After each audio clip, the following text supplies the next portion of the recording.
Embracing Financial Freedom, a journey through Chapter 3 of Rich Dad, Poor Dad. In the third chapter of Rich Dad, Poor Dad, Robert Kiyosaki introduces us to a pivotal concept that can radically change our approach to finances and wealth: the notion that the rich don't work for money.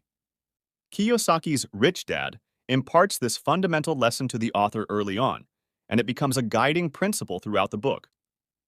At its core, this concept challenges the conventional belief that financial success is primarily achieved through a stable job or a high income.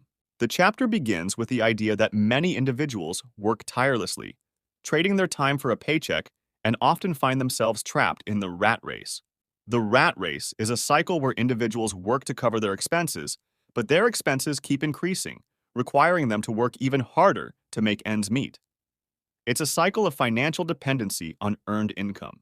Rich Dad introduces an alternative perspective: the importance of making money work for you. He emphasizes the value of investments and income-generating assets that have the potential to produce cash flow and passive income. One key lesson from this chapter is the idea of building a portfolio of income-generating assets. These assets can include real estate properties that generate rental income, stocks that pay dividends, or businesses that produce profits. Instead of relying solely on a paycheck, these assets become additional streams of income, offering financial stability and freedom. Kiyosaki illustrates the difference between Poor Dad and Rich Dad by showing how each approaches financial challenges. Poor Dad might advocate for finding a higher-paying job or working overtime to increase income. In contrast, Rich Dad would encourage finding ways to acquire income-generating assets that can supplement or replace earned income. The concept of working to acquire assets rather than working for money is a powerful paradigm shift.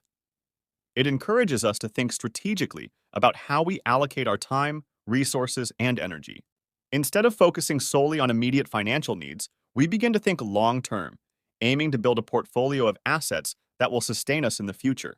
This chapter's central message is that financial freedom is attainable by shifting our focus from earning a paycheck to creating a system where money works for us. It's about becoming an investor, an entrepreneur, and a steward of our financial future.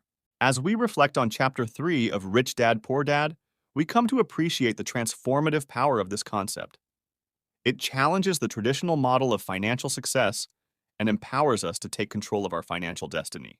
The journey to financial freedom begins with the decision to make money work for us, not the other way around. In the upcoming chapters, we will continue to explore the principles and strategies that Rich Dad imparts to Kiyosaki, guiding us towards a path of financial independence and prosperity.